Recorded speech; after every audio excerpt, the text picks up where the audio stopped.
Come with me on an idle ride as we watch The Last of Us together. Can't be any worse out there. Can it? I can take care of myself. How many close calls have we had? Ellie! Stop! Stop! Fucking touch me! It's okay. It's me. It's me. It's me. Look. Sweet Jesus. Doctor? What are you doing in here? This is our future. Think of all the lives we'll save. I struggled for a long time with surviving. And no matter what, you keep finding something to fight for.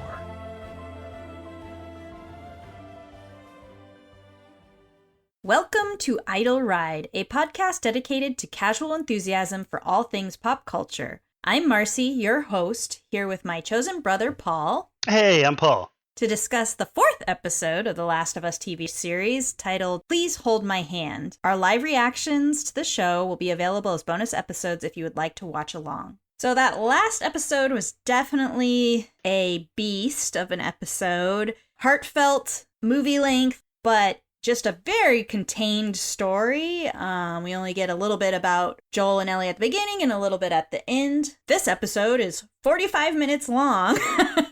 So a significant amount of time less compared to some of the other episodes, but some of the funnest content, I would say. Before we get into the episode, since that last episode was so contained with Bill and Frank, I wanted to just do a little recap of Gamers Corner, so some of the gaming aspects of the show that we've really been enjoying, and then we'll move on and kind of go through the episode, because there's a lot of good stuff from this episode that relates back to the game.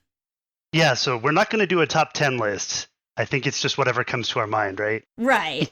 And you can go off the list that I have here. If you think of anything else, that's fine too. Certainly, Bill and Frank were in the video game, but their stories were changed, and I think changed for the better in the previous episode. Yes, wildly different stories. In the one, we had a positive, loving, end-of-life relationship depicted for the entire 20 years that they had it.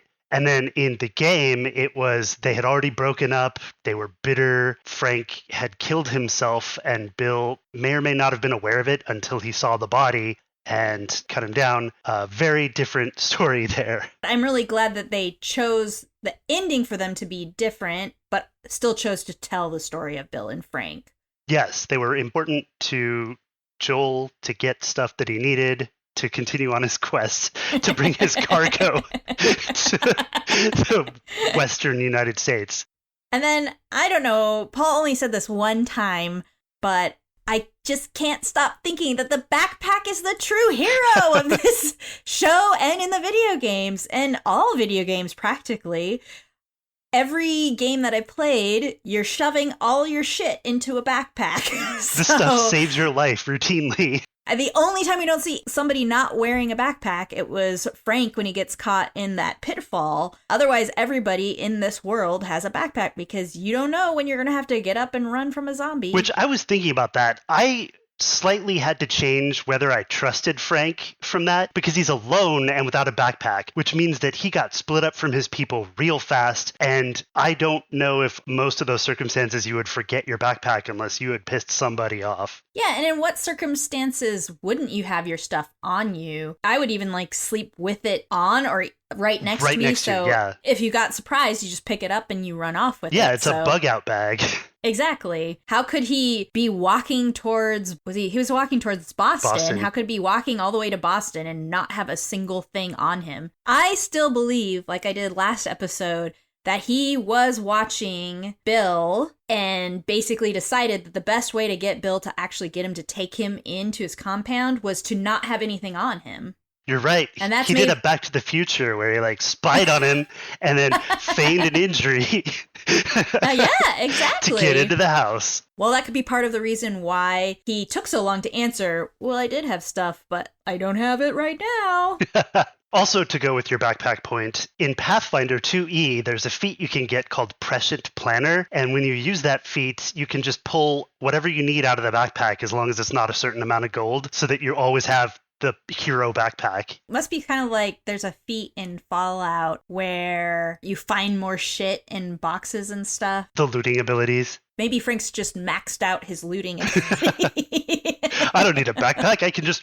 Oh, it's in my back pocket. A giant sandwich.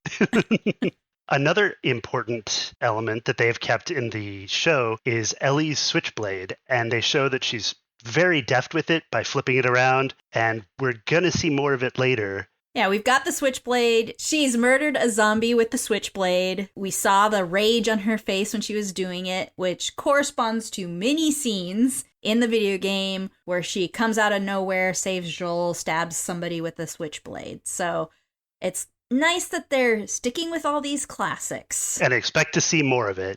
You also have, which we've beat to death, but they're deciding to do things like, let's go get a battery, which sounds silly, but maybe in the apocalypse, batteries are going to be super important, so that makes sense. They do things like talk about Ellie as cargo. Those are all straight from the game quests that Joel and Ellie are on. Yep, and we'll see more of it for sure. Even in this episode, I'll probably be talking about it. Every background that they spend time letting you look at, it's a virtual field full of stories that have happened to people that you could imagine being their own games. It's true.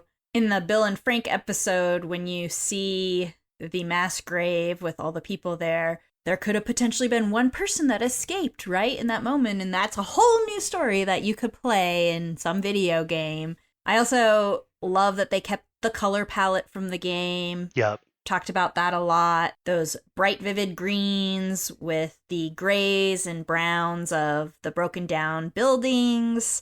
Everything very much looks like you're playing the game when you're watching Joel and Ellie move through their environment. And deftly and competently, like you would expect from someone who's been a survivor for a while. Also, you wrote that sneaking is better than fighting with guns, and that made me realize if you do a really good job in the game, you don't have to fight all that much. And there hasn't been a ton of fighting in the movie, so it's almost like a professional playthrough. Yeah, Andrew and I have been talking about the television show, and one of the things that he likes about the television show that he generally doesn't about post-apocalyptic things is that there isn't a lot of fighting the zombies.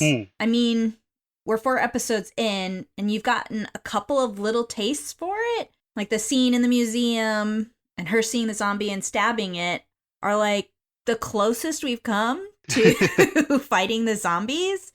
And most of the story is about people. And I think that's why he really enjoys this television show compared to some of the other post-apocalyptic shows out there, like The Walking Dead. Every episode, it's just constant dread that somebody's going to get murdered by a zombie, and there's zombies everywhere. But what I like about this show is that if they're in a rural area, there's no zombies, because there weren't people there. Yeah, it's too quiet. They've already moved out. It is part of the game that you could probably play it entirely through stealth and not fighting. The bosses. Except a couple key scenes in the bosses, but the rest of the world, searching, looking for quests, that kind of thing, you could do without fighting any zombies or people. You could almost make the claim that from what we saw in Bill's life, he never really had to fight zombies. He put up that fence really quick, got traps up. Maybe a wandering horde came through, but that was never emphasized. That one scene that pulled you out of the show for a second when he's standing in the middle of the street shooting, maybe the reality of that was that Bill had actually never had to fight anybody, zombie or otherwise. That's a really good point. He's probably just target practiced a lot, and that's just what you do. Shoot out in the open. Yeah, and he maybe just in that moment was super adrenaline rush, trying to protect his boyfriend, and just went out there and did stupid shit because he'd never actually been in a firefight before. That actually is a good enough explanation to undo pulling me out of the moment. Oh, good. Excellent. Yes, it's a perfect movie again. The one episode is the movie. So I think we could get into the actual episode now. So we start at a broken down gas station. Ellie is taking advantage of the privacy that you get from a bathroom break to practice with her new gun. She deftly handles it and shows that she can take the clip out, remove the round in the chamber, and then she sniffs it for some reason. Well, and once again, this is a moment where Ellie. Ellie's got a Ellie's gun. got a gun. And the dog days have just begun. I just think it's so accurate. I can't wait till she actually pulls it out later in the episode because it's so fitting for that moment.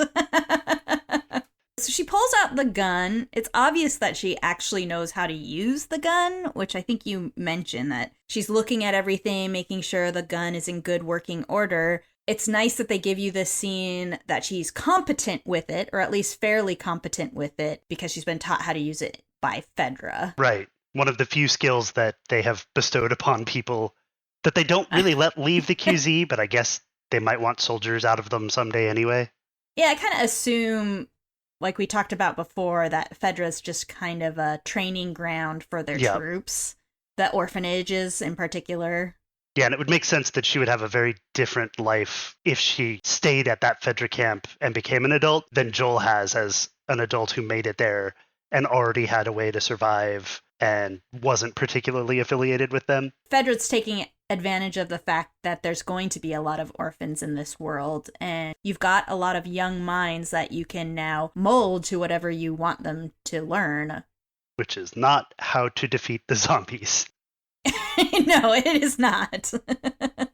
So now Ellie steps out of the gas station and we see Joel siphoning the gas out of the tank. And of course, this is not a very accurate representation of reality 20 years after the last gas has been extracted from the world. I mean, he does one thing right. He's siphoning the gas correctly. According to Andrew, granted, I have never siphoned gas really in my life out of another tank. You don't really get the gas in your mouth if you're using the correct type of siphon, which Joel was. But the inaccurate aspect of it is that gas would be completely unusable after about 2 or 3 years. Yeah, right? So there's a lot of variation in there, and it definitely depends on storage and other factors. Survivalists have a lot of studies on this. There are accounts where people have found gas that's been stored since the 70s, hasn't been used for 14 years, and is still perfectly fine. I wouldn't bet on that. I wouldn't trust it. So what you're going to want to do is you're going to want probably a plastic container because steel rusts and fiberglass has issues. Have a very tightly sealed lid. Have almost no oxygen in the container, but some to allow for thermal expansion and contraction. Minimize your temperature swings. Keep it in a cool, I want to say dry place because they always say cool dry when you're talking about food.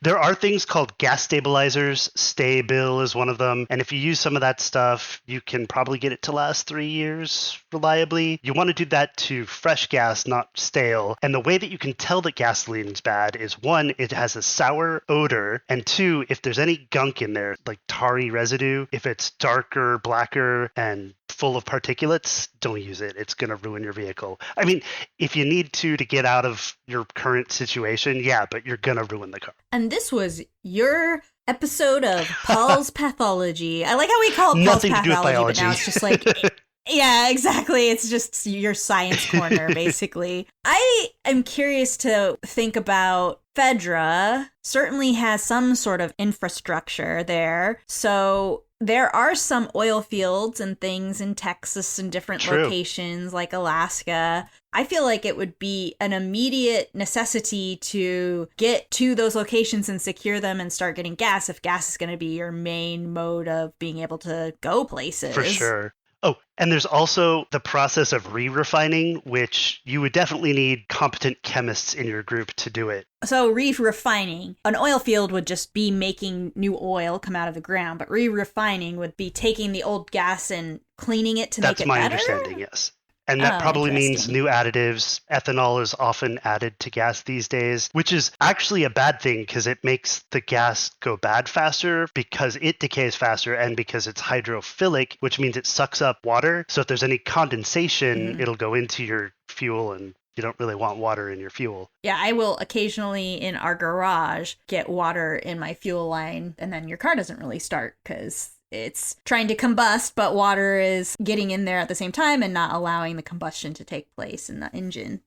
the important resources are things that can get you from one place to the next. That's right. If it gives you a speed advantage, that's critical. Even back in the days of the first Persian Empire, the thing that gave them their main military advantage was that they had 2 capital cities and a road between them. And so they could defend both cities faster than anybody could invade them. I must have recently talked to you or someone about cavalry and how important, even in the Middle Ages, like having a horse versus just infantrymen was a huge advantage. For example, when the Spaniards came to South America, literally had armor, steel, and, you know, these guys had stone axes. Granted, they were really sharp, but there's no way your stone axe can take out a steel lance from a giant war horse coming at you. They just decimated them with very few men versus the thousands of, you know, Mayans at the time. It's crazy. Or Aztecs.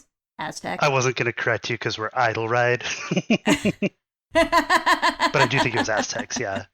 Then Ellie asks Joel about siphoning, which he doesn't actually really know the science, but you don't need to know the science because, as I was looking it up, the Egyptians were using siphon technology to pull wine out of big containers 3,500 years ago. So we've mastered the siphon.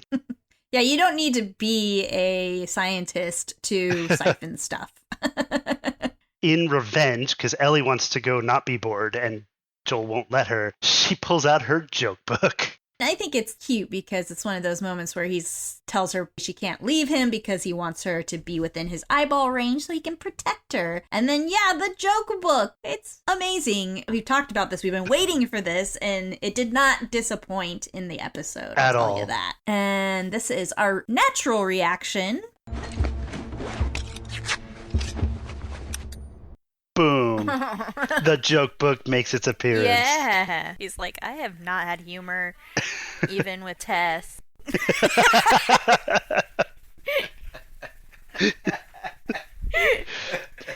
Don't even think about glaring at me. I'm the glarer in this relationship.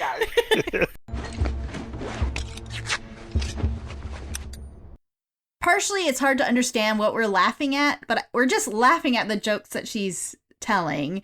And then Joel is getting really annoyed with her and starts glaring at her. Just listening to us laughing in that scene, and Andrew's also in the scene and he's laughing, it tells you just how silly it is and what a good scene in the TV show it is. For sure. And your thing about Joel not laughing with Tess, he must have had a big dick or something because she put up with a lot of bullshit from him.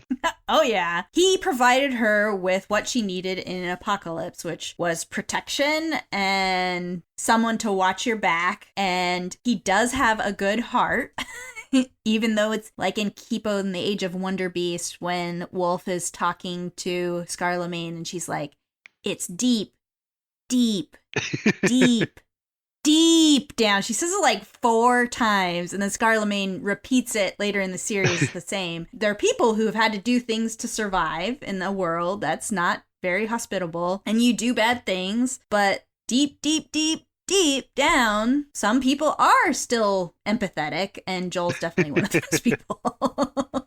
And Tess probably knew that about him. So finally, Joel finishes the siphoning. They get back into Bill's truck, and Ellie finds a cassette tape with Hank Williams' music, Alone and Forsaken, which I looked up was released in 1955, which kind of breaks our code. Yes. But that's fine, because it was a bop. And you really took the wind out of my sails last time when you're like, it's probably, just for this episode with Bill and Frank. And I'm like, you're probably right. Though music is still very important. I'm not sure it's going to be fitting the Bill and Frank code throughout the television But we will series. be applying it every time. Yes. And finally, Ellie finds a very special magazine in the back of the truck. This is also such amazingly hilarious scene because she obviously knows more than most adults think teenagers should know, which is usually the case anyway. And she picks up a gay porn from Bill or Frank and is looking through it. And Joel, you can see the look of panic on his face as he's watching her do this. And then her joke that, oh, why are all the pages all stuck together? It was good. I laughed my ass off at that scene. The millisecond before she says that joke, she has this little devilish glint in her face, and she looks at Joel and has this tiny smile. And that's what I mean. She's so sassy. I love that It's so about good. her. And just, she likes to wheedle away at him, and she knows the right way to wheedle away at him to kind of break his stoic veneer. And so then the scene sort of fades out with the Hank Williams song playing, almost the entirety of the song uncut. I was kind of amazed. And I just wanted to point out that during this transition, they were crossing a bridge, and I paused it and looked around, and the scenario was kind of beaten down in the river. There are like a dozen boats all capsized, and they weren't in formation. Oh. It was just someone was trying to make their way and then probably crashed into, I don't know. There has to be a story there. That was one of the backgrounds that really stuck out to me. Interesting. I like this idea of looking at the backgrounds and trying to make a story out of what happened. We should try and do that some more. Oh, what could capsize those big? Were they big boats or just passenger size? Multiple different boats? sizes, but the biggest one looked kind of big to me. I'm not a seaman. Huh. I feel like that's so Yeah. specific, having them all capsized. And you wouldn't expect a capsized boat from just a bunch of zombies on board, right? It's not like a plane No. crashing. Maybe there was a big tornado that went through and like knocked them all over, or maybe a huge natural disaster that caused the river to flood, and then the flood capsized all the boats. That's the most realistic kind of thing that I could think that could capsize a bunch of boats at the same time. Yeah. Food for thought. Interesting. I like that you're paying very close attention to these things. The next scene is them pulling off of the road. He sets up camp and starts making some food. It's pretty crazy to me that they're still eating things from cans. That's another kind of misnomer, I feel like, that 20 years from now you can still eat food from a can. I mean, I guess you can, but most of it's going to be poisoned or rotten. You got to be careful for sure. But they've got good old Chef Boyardee. I would say that out of any cans in the world, they should trust Bill's, because he had stuff from the beginning. He had the freshest supply lines. He, the best care of everything that he could. I'll give him that one. Okay. I guess it's true that he might have kept it in a place that was optimum for maintaining its freshness. And I do think things definitely last much past their expiration dates. I actually did some studying on how long you can actually keep medications. What's the shelf life on medications?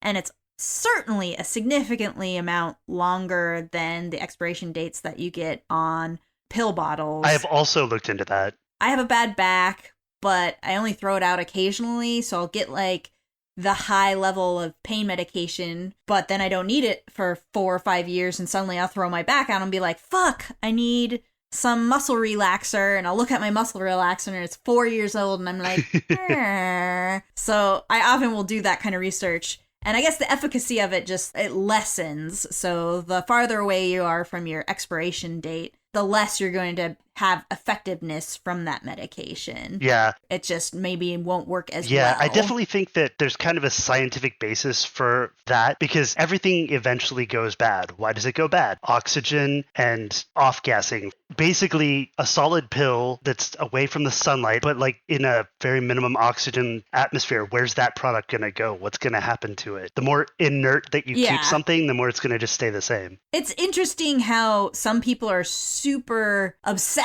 with an expiration date, and the moment that it's bad, they throw it away. And I am definitely like a sniff the gun kind of person, like Ellie. No, just kidding. But sniff it, test it. If it's something like dairy, yeah, you got to be pretty careful, but a can good. And we're not going to have a lot of dairy I feel in like the apocalypse. You can tell. Only if you're lucky. I do think it's hilarious that Ellie says, I really like this Chef Boyardee guy, and then Joel agrees I with actually her. agree too. He's like, yeah, it's super cute. Chef Boyardee, ding, stamp of approval from Last of Us. Also in this scene, Joel is building a fire, and he does a little teaching moment here and asks her why they shouldn't have the fire going at night. Is that what he asked? Yeah, she basically asks for permission to start a fire, and he says, now why am I going to tell you no? And he gives her the warning that you don't necessarily need to be worrying about zombies because there's not zombies in this forest. You have to worry about actual people who will see the smoke or the flames. And this is the moment where I go, is there going to be a rape later? But there isn't. So no trigger warning needed, at least for rape in this episode. So that was a nice change. But he does kind of imply that humans will do more than just try to steal your stuff. I feel basically. like every episode now, we've had at least one striking moment where our trope senses are tingling, that they're giving us something that might horribly happen, and then they just completely don't even do it. I agree. And it also makes me want to ask you a question that we are always contemplating with these kinds of shows. Are humans inherently bad or are they inherently good? Why in these worlds are people constantly trying to murder each other when community is actually probably the better way to move forward, so that if you share resources and you put your minds together to make food, figure out how to do transportation, all that stuff, everything is going to go better. For sure. I don't have a simple answer to your initial question, are they inherently good or bad, humans? I think that we're inherently tribal and that some people have smaller definitions of who's in their tribe than others. And if someone is not in your tribe, it's psychologically easier to do bad things to them because you have a layer of distinction where their pain can be discounted. That is a very intelligent way to dodge the describe question. what is happening in these shows. I prefer to believe that most humans are inherently good, but all of these other things get in our way of doing the right thing. But I also feel like there's always going to be those people who are empathetic, are kind. Once the initial outbreak had happened, I feel like we would come together as groups, and not all of those groups would be raging maniac killers. Yeah, and along those lines, in the computer security community, and there's this repeating quote that I'm going to butcher, that basically it's cheaper to be a good person because you don't need policing, you don't need all these checks and balances of human behavior to make sure that people aren't fucking each other over. The cheapest, best system is one where everyone's not fucking each other over. That is such a good theory. It seems so right to me, because then you wouldn't have to worry about haggling with Joe Schmo over the next dollar and thinking that he's screwing you over. Or do trade. I feel like this is worth what that is worth. Can we trade and make it work? And then you're happy and I'm happy. And I've seen it happen so many times, and it's not thought of as economic, but it could be a perfectly balanced system in non-money economies. I have a cow. You're hungry. Here's some cow. Forget about it. We're all good. And then someday I need something and nobody's thought about it, but that person feels like they owe you. So it's not like a one-to-one trade in the moment. It's an iterated prisoner's dilemma. So Joel said, why am I telling you no about the fire, to make Ellie think for herself for survival situations? This exact question triggered a memory in me from like 6th grade. I'm not exactly sure, but it was the first apocalyptic story I ever read. And thank you, Marcy. I had forgotten its name, but it's Z for Zachariah. And in it, this teenage girl had to hide from this older guy who was chasing her for bad reasons. And she had to determine whether to make a fire at night and risk people seeing the light of the campfire through the forest, or have it during the day when they would see the plume of smoke coming up. And that was the first survival lesson I ever got from an apocalypse book.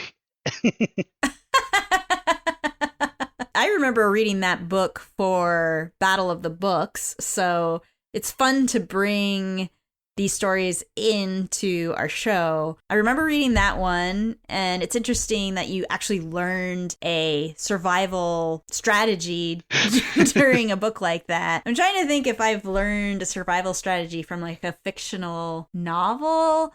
The Stand I read, I think it was in freshman year of high school, and I remember actually getting in trouble because I was in health class, which is like super boring, and I was literally reading it under my desk. And I think I got detention for this first time for reading The Stand.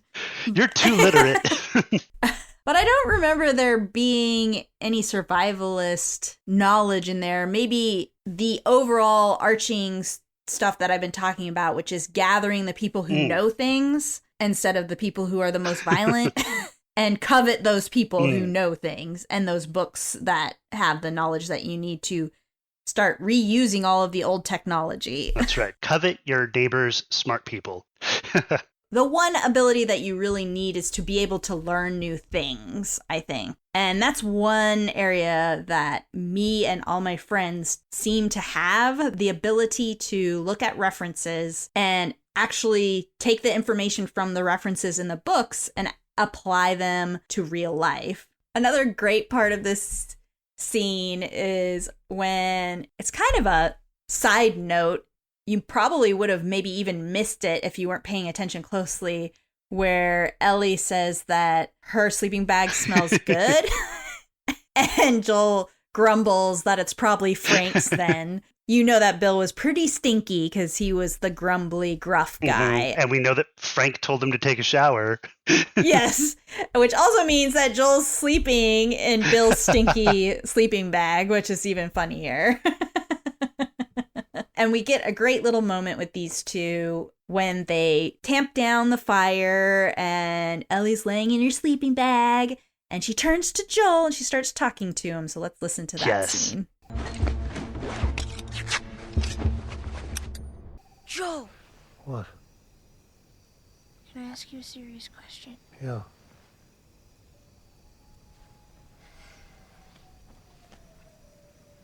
Why did the Scarecrow get an award?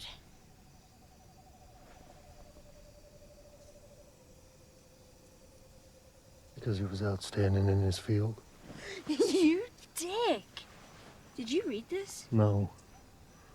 Now go to sleep. I love that he finally engages in the joking.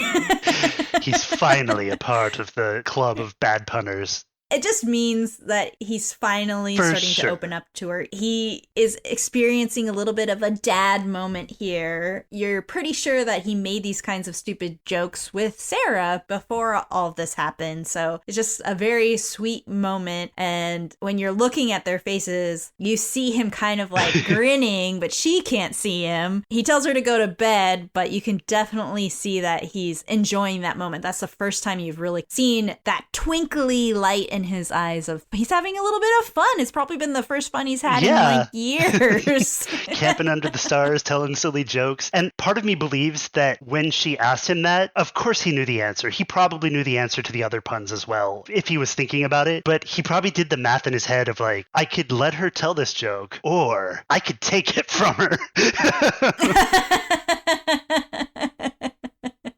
And I guess that tells you that he is a little bit smart. He remembers some of these things. He's just pushed it way down deep.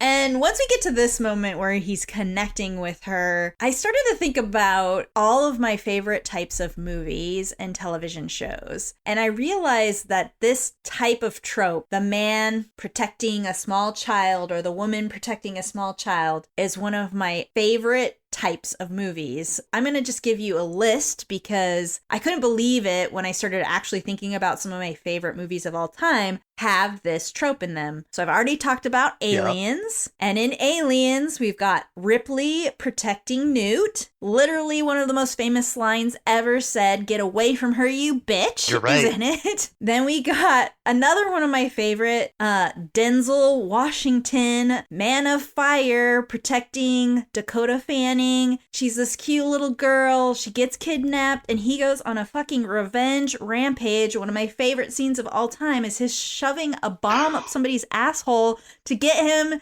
to tell him where she is, and then he leaves it there and the guy explodes off screen as Denzel's driving away. I mean, one of the best revenge flicks ever too. Another one of my favorite movies of all time, The Professional. Leon, The Professional. It's got Natalie Portman when she's like 10 years old. Her mother gets killed in her apartment and she has to go up to his door and she's like knocking on his door, "Please let me in." And he's a professional killer. and she witnesses a murder, basically, and he lets her into his apartment, and the whole movie is about him kind of trying to protect her from these bad guys who are trying to find her because they know she witnessed the murder. So that's a great one. I'm not going to describe all of them now, but still, there's Birds of Prey, which is the new movie with Harley Quinn, but in that movie, she's protecting a little girl. Logan, one of the best X-Men movies where he's protecting his little clone. Okay. When I saw that on the list, I was like, Logan's Run? No, you mean, no, okay, I the get Wolverine. It now. I was like, this is an amazing movie. I've watched it multiple times. And of course, who can forget The Mandalorian, which is Pedro Pascal's first little footsies in the protect a child realm. I almost would put Lord of the Rings in there for a similar reason. Oh, interesting. Yeah, because all the Helpless, hobbits are basically little children. I mean, they get less helpless as time goes on, but part of this scene where once he tells her to go to sleep, she kind of turns to him and is like, so, do you think somebody's going to find us here? And he has to tell her, no, nobody's going to find us. But you can see his little wheels turning and he's like, fuck, that means I'm going to have to stay up all night to protect I just made a promise. I did. And so she doesn't realize it. She doesn't know that he does that. She's asleep the whole time. He could have done all kinds of shit and she would never know it. And he's just making coffee in the morning. Like, he could have found some people tracking him down, man on fired them. Yeah. Or in the video game, this could have been a scene where Ellie was falling asleep and you kind of had to sneak around, find some stuff. Maybe he finds some weird cabin in the woods or somebody attacking their camp. I mean, there's lots of ways that this night could have gone in game. And then at the end, he says nothing. Yeah, she wakes up and he protected her and she doesn't need to know what actually happened. We get back to the vehicle and back onto the road after the coffee scene. And this is where Joel breaks his own rule here. She asks him a question about his history and he just tells the whole story of Tommy. As much as he's trying to tell Ellie not to do certain things, he's always breaking his own rules around her. Yeah, one would almost think that he's not really keeping track of the rules that he makes. He's just saying whatever he feels at the moment. Yeah, I agree. I think he wants to protect her, so he's got to set some ground rules, and the person to break the rules has got to be him, because she can't. At this point, he's the only one that can break those rules. Or he could just say, I'm sorry, those rules were stupid. It is funny to me, too, whenever he wants to get an emotional distance from her, he has to remind her that she's just cargo. And at some point, I feel like when he says that, she's going to have a blow-up moment. I can't imagine that doesn't happen here soon, where he's like, you're just cargo. And she's like, fuck you, Joel. Like, obviously, I'm not just cargo anymore, right. You know? I think she's going to have to be the person, though, to bring him out of that. Because there's no way that he would admit it without her having an emotional confrontation with him. I did want to say that he wasn't deliberately trying to call her useless cargo. So he's saying family's the only thing worth keeping on going for. And she said, well, I'm not family. And so he's like, yeah, you're just cargo, but Tess is the reason that I care about you. And then he's a dude who talked over his words. So it definitely was a shutdown, but I don't think he meant it as a hard shutdown. Did he actually mention Tess in that? Yeah. I'm pretty sure the way he said it was that he made a promise to Tess and therefore he will. Okay, so he broke 3 rules in this episode because he mentions Tess, he mentions his history, and the only one that wasn't broken was the not tell anybody about your condition. Because there's no one there to tell. Yeah, exactly. So the ending of this scene is Ellie saying, like, I'm not tired, like a little kid, and then the next jump is her laying there in the car with her mouth all gaped wide open. Can you sleep in cars well? I definitely have drooled. I'm not going to lie about that. I don't tend to sleep if I don't want to say the term that I grew up with. The person next to the driver has, as I was growing up, has the important job of staying awake, helping keep the driver stay awake, and watching for animals that might run into the road. So I would never fall asleep if I was in that position. The passenger? The navigator is what my dad always called it. Aw. I mean, I know your dad's kind of a jerk, but that is a good term for that seat. Co-pilot. Yep, shotgun. when Ellie wakes up, we have reached Kansas City, and then they find a blockage. Again, here's Joel's mind wheels twirling, like when he gets out, looks at the blockage, he recognizes that it would be a good place for an ambush. He's already on alert at this point, knowing that probably somebody deliberately blocked this route so that they would be forced to go through the city. And this was another point where both of us had our trope senses tingling that his not sleeping the previous night would cause the problems that are going to happen. And I don't believe they did. I believe that maybe he wasn't perfect at navigating a strange city, but he was awake, alert, and ready for danger. Absolutely. And as the navigator, it is pretty hard to use on the fly a paper map as somebody's driving as fast as they can around the city. So he's trying to get her to give him directions. And her frustration is totally warranted in that moment because it is hard to navigate when you literally have a computer telling you which way to turn. I'm guessing all of the road signs are not going to be there anymore. You know, it would be really, really difficult. This whole scene is definitely there to ramp up tension because both of them are distressed and maybe we're not sure exactly why. And then Ellie yells stop and Joel stops and they look to the left and they see that's where the Fedra quarantine zone once stood. And they're surprised by... Yes.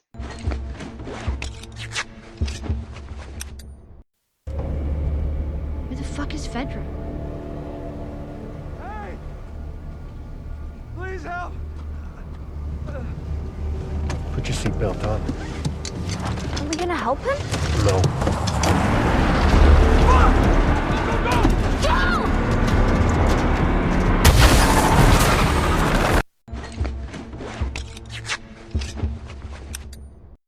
Are we going to help him? Fuck no, we're not gonna help him, Paul! Joel does the exact right thing in this And you know it the minute that guy jumps to the side and yells fuck and then a brick falls down on the windshield. Yes! Immediately, you're just immersed in this world and like all of like hearing all of the bad guys talking and saying things like, they're over there! Get Last him! chance! Those are all things that you hear in the video game when you're playing, and so you're sneaking around trying to hide in the video game, and you know they're getting closer. You can kind of, well, use your echolocation skills with Joel to tell where they are.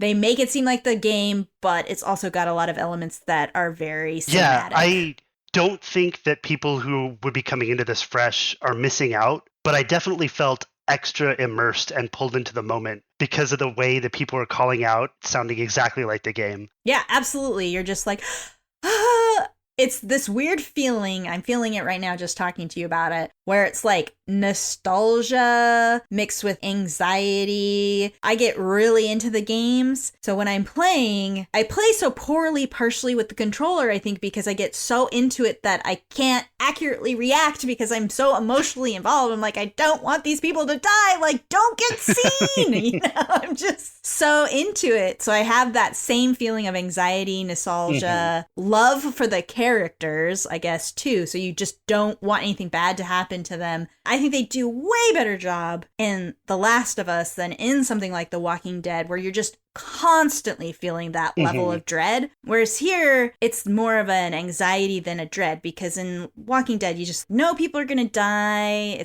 Everything is just terrible. Yeah. But Last of Us does a good job of like showing you that there's good, lovely moments still left in the world. Yeah, one of the last moments in Walking Dead that pulled me from wanting to watch it anymore was, I don't fully remember the episode, but there was a lesbian couple that they were showing to be very cute that episode, and one of the two gals is leading along a railroad track and there's an argument. Oh yeah, the doctor lady. Yeah. And there's like some stupid argument that why would they have that here? And then she turns around to yell at them and gets shot in the head, and I was done with it. She was such an adorable character. She was one of the most empathetic and just sweet people on the show. Yeah, and then they just blew her brains out for no reason. Just because Walking Dead has to kill people.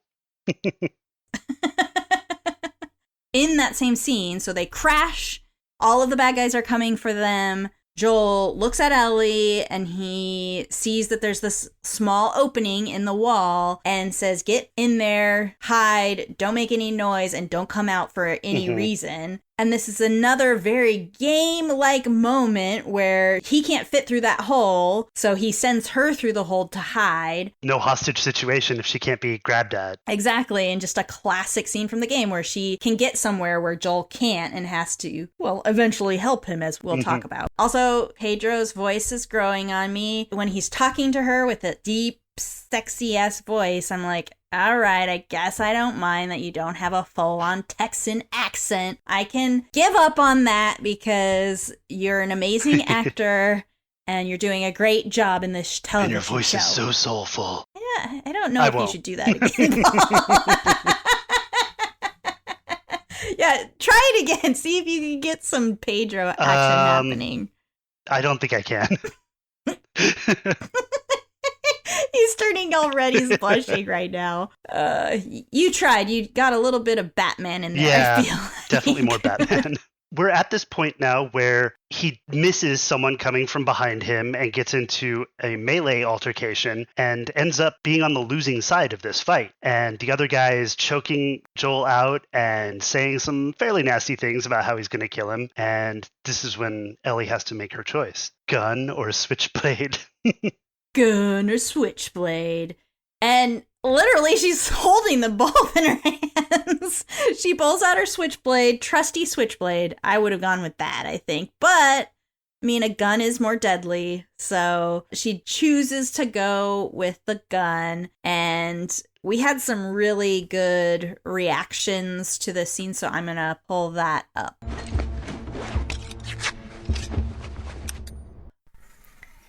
Is it gonna be a Ellie moment? She's gonna try to get out her gun though. Yeah. Use your switchblade. You know how to use it. You don't know how to use the gun. This is a scene. Come on, Joel. Use your brute strength. Oh, I remember this scene. Ellie's first murder. He's trying all the sympathy cards. I bet his legs work fine. I mean, he's not moving his legs. True. Yeah. Didn't waste a bullet. That is like such a game moment where he just like murder hearts that guy. I'm sorry, I shouldn't be that excited about him killing a poor dude. I do have a lot of bloodlust, I guess. So justifiable. They just tried to murder them. It was an ambush, and he'd go back and tell other people where they are, and they'd come and murder them. You are well known for your bloodlust, yes. It's true. I just like that you're like, is he lying about his legs? And I'm like, well, his legs aren't really moving. And you're like, yeah, you're right. I mean, I was making predictions left and right that were all wrong. And my whole thing was, I don't trust this guy, and maybe they'll divert from what I remembered of the story and make him do something clever. And I didn't want it to happen. That actor who plays the guy that got shot, who's bargaining and begging and weeping and talking about his mom, whoo, doggies, that is like an intense moment where obviously, yes, I felt empathy for this guy. But absolutely, Joel had to do what he had to do in that scene. You know why later, because the people in the city are crazy. They have lost some of their humanity, for sure. I would like to point out that the character's name, if we're trusting the things that he's saying, is Brian. I don't fucking care about his name. I have a tribe, and my tribe is Joel and Ellie, and I don't care about anybody else. Well, I have to say Brian because I'm bringing him up again later. Paul's got an agenda. He was trying to do the humanizing things that Frank was doing, like introduce their name. Well, yeah, absolutely. He did all the right things to try to keep himself alive. I've got a mom. We can work this out. Like, you can take my shit. Here's my knife. Yeah, I didn't mean. No, Joel would never have listened no matter what because it was too late, and they're the ones who started the ambush anyway. I think he was really hoping that Ellie was an innocent. Yeah, but he would have died if she hadn't come out and Joel rescued him. Mm-hmm. He takes the gun away from her in that moment and then tells her to go back through the vent. So that's when he actually shanks the guy, is when she's already back through the wall. So she doesn't witness Joel doing the actual killing Maybe of not the with guy. her eyes, but we hear the stabbing sound. can hear it. Again, a game moment. He says, I can't fit through there, so you need to find me a path to where you are. And so she ends up having to remove a bunch of shit so that he can actually come into where she is. When he told her to get through the vent, she had already grabbed all their shit, flashlights, stuff like that. She's like, got all of our stuff, let's go. I really like that moment because it shows, she literally says, I'm okay, I'm good, let's get out of here. That she's been in these high stress kind of situations before, and she can at least keep her cool when it needs to be kept until the moment when you're allowed to actually feel the emotions. Which is not when you're immediately away from the current fight and you need to find a place to hunker down because now there's a whole possible army of people looking for you. They go off through an alleyway. Again, this scene could be a screenshot from the video game where they're hiding behind cars. And then he sees another small little vent. He's always shoving Ellie That's through right, vents. I forgot about that. He's always lifting her up onto walkways or having her climb a ladder to go one way when he's going another way. So he sends her through another vent to open the door. And when she gets too full of herself and she said, where would you be without me? He says, Wyoming. That's good. It's good, Joel. And true. So yeah, they end up finding a place to finally kind of hunker down where there's not bad guys. And then we get a complete change in location and people to the leader of Kansas City who's interrogating this doctor who knows about somebody that she's looking for. And she mentions Henry and Sam. And I immediately recognize this actress as one of the main actors in Heavenly Creatures, and her name is Melanie Linsky. And I guess this actress always just has this really baby face look, but also this incredibly creepy vibe. And so it should be noted that Kathleen is a new character brought in to fill in some of the gaps in the story, because in the game version of this, there's no humanizing element to anyone in this group. There's no explanation for why they are the way they are. You're just a man on fire killing them all. And that's fine because you go, like, I remember there was a room that you go into. I think you had to lift up a garage door, and on the other side of it, there were piles of jackets, piles of shoes. They've been responsible for the deaths of hundreds of people, and they're just a machine shop of killing people. So you just want them all to die. And this is another point where we see that dynamic of a protector and protectee. She has herself a second in command that looks like a very military looking dude. And the protector's name is Perry, but the actor's name is Jeffrey Pierce. And he was the voice actor for Tommy in the video game. I didn't know that. So that's kind of a fun callback that they are bringing back a lot of the voice actors to play smaller parts in the television show. He has a very interesting look, I would say. He's got a big, long, bushy beard and really long hair. And Andrew was like, oh yeah, he's really put together. And I was like, put together? I was like, I guess. I mean, he does have beard, looks nicely trimmed, and his hair slicked back. But I mean, he still looks like, to me, that he's kind of scraggly from being in the post-apocalypse. But now I know who Andrew would like to fuck if he was There we into go. dudes. That's important.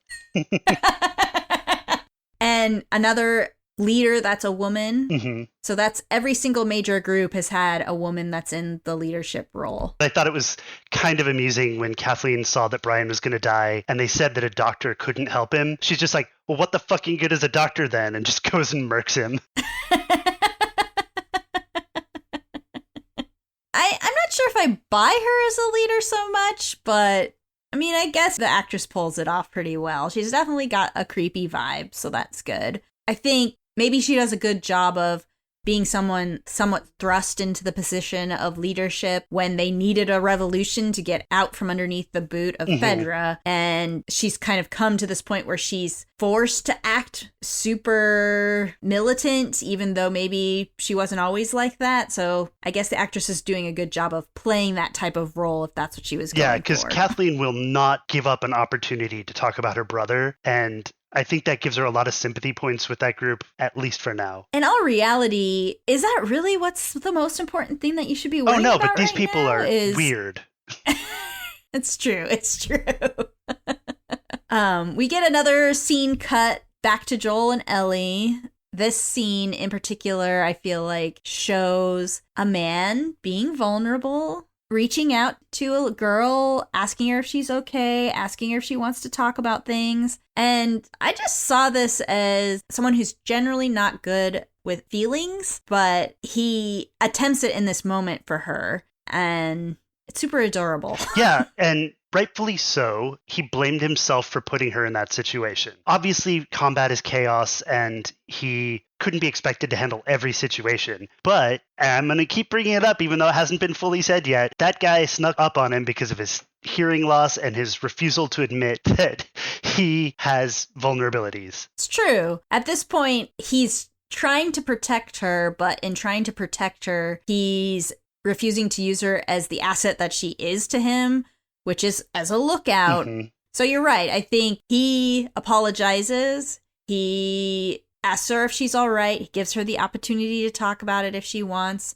Allows her to cry without telling her that, you know, there's no crying in baseball or whatever. Like, she gets to cry and get her emotions out in a safe space. He creates a safe space for her, I guess, is what I'm trying to say with all of my rambling. And then he puts out an olive branch and basically recognizes that, okay, I was wrong. You are capable enough for me to teach you some of these things that you need to know to help us to survive together in these moments. And he gave her permission to shoot other people. Yes. And Ellie's got a gun. So now when we actually watch the television show together for the reactions, I'm just going to be singing, Ellie's got a gun. Ellie's got a gun. She's going to blow your fucking brains out. Man, Brian had it coming. It was kind of crazy watching the music video for that song. It's basically about a young girl getting raped by her father. Shit. Definitely makes it a less appealing song in those romances when they use it. Yeah, well, but it kind of makes it like that one line where she's like, he's going to regret it. I feel like there's lots of guys that are going to regret fucking with Ellie because she's going to get a gun and she's going to shoot you. We're going to implement a kill count, and right now she's at 0.5. And then I like his attempts to reassure her. We saw one at the campsite where he tells her that nobody's going to find them in the night. And then we see it here where he actually says, we'll get through this. He's definitely reassuring her, letting her know that he's going to protect her in these moments. And that's what kids need. They need to know that there is an adult that's looking out for you, that is going to protect you in these moments, or at least give you the skills that you need to face what you need to face in the future. Yeah, it's important to have someone on your side. So we get to Kathleen and Perry looking for Henry and Sam. The whole town is being combed over. Doors are being smashed down. But finally, they find the place where they were hiding out, probably because they tracked what the doctor was doing. It's this cute little hideout with crayon marks everywhere. And yeah, don't see Henry and Sam yet, but you get kind of a sense for who they are. Yeah, I like this initial introduction to them. Because when she's talking about Henry and Sam, you're assuming in your mind that it's obviously going to be a couple of like really bad dudes, or at least it's adults. And then when she gets to that attic and finds all the cute drawings of superheroes and stuff, you suddenly realize that she's even crazier than you thought. What do you got beef with someone who draws on the wall like this for? What did they do to you? Exactly. Right, and so at this point they get interrupted, right? I think they're still just searching for signs of Henry and Sam, and they go through this door, and then they see the cement in this floor kind of bubble up, and I had a big freak out in this moment when we were watching it, so let's listen to that really quick. Ooh, is there... Oh! Oh, is it a big boss? Yup. Oh my god! Is it a bloater? There's a bloater in there. I love how giddy you get, Marcy. I want them to show it though. Probably next episode.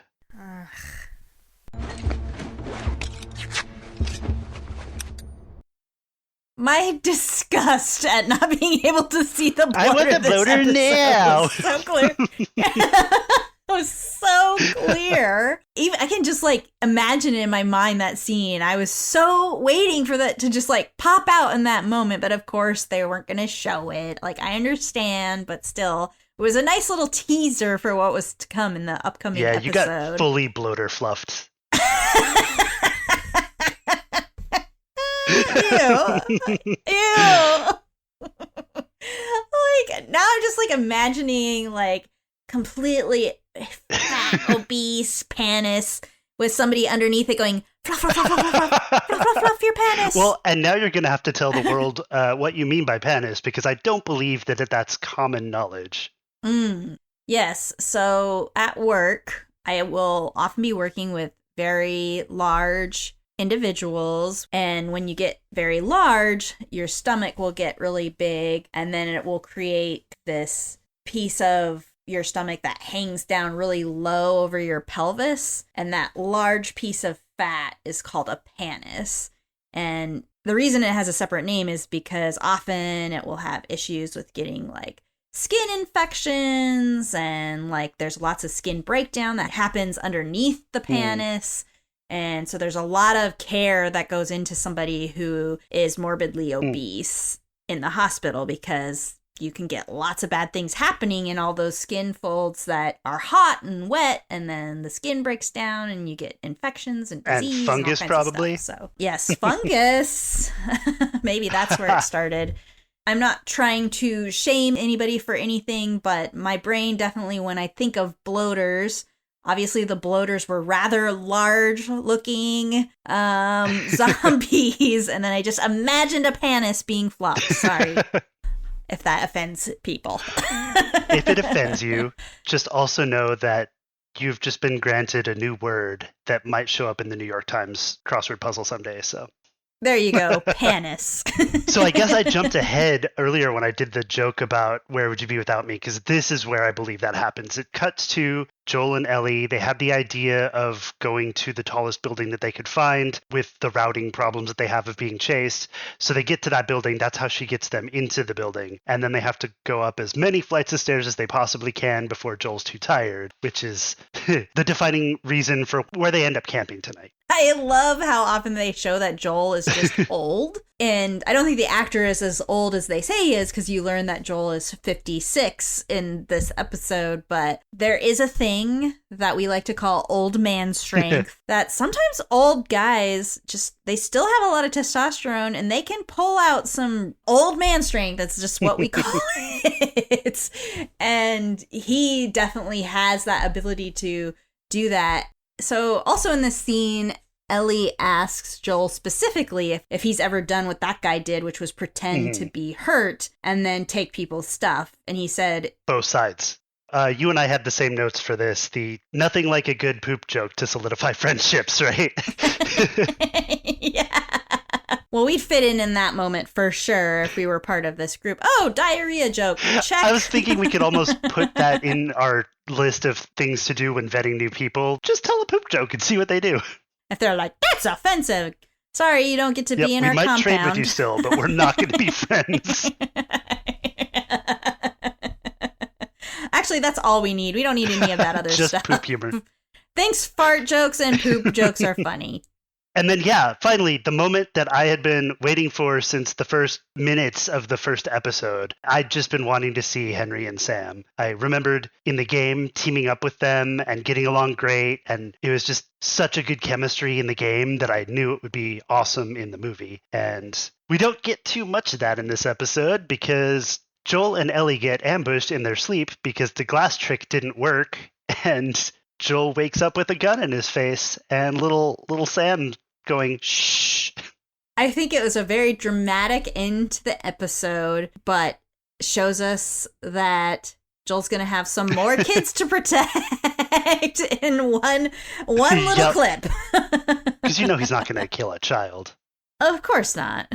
The television show is being so faithful to the video game bringing in voice actors to play small parts. I think they're definitely creating this epic kind of world and story and bringing everybody into it, the audience, the actors, the voice actors, the music, all of it, to create this amazing piece of art for all of us to experience. And if you want to experience it as a television show, you can. If you want to experience it as a video game, you can. If you want to experience it through music, you can, because there's so much music to be taken from both the show and the game. They're definitely making a very vivid world for you to step into. That's a beautiful summary. The next episode is another long one, but it tells the story again of another couple of people that had a great storyline in the video game. So I think both Paul and I are extremely happy about, well, I wouldn't say happy, I guess. We're looking forward to this next episode, but know that there might be a little bit of a sad ending. Duly warned. So be prepared. All right. Well, thank you so much for joining us on this episode. This was one of our favorites, I think. You can always email me at idleridepodcast@gmail.com or go to @idleridepodcast on Twitter and talk to me there. I'm a little bit more active on there now than I ever used to be. And you can also see us at Idle Ride Podcast on Instagram. All right. Well, we'll see you for episode 5. Bye.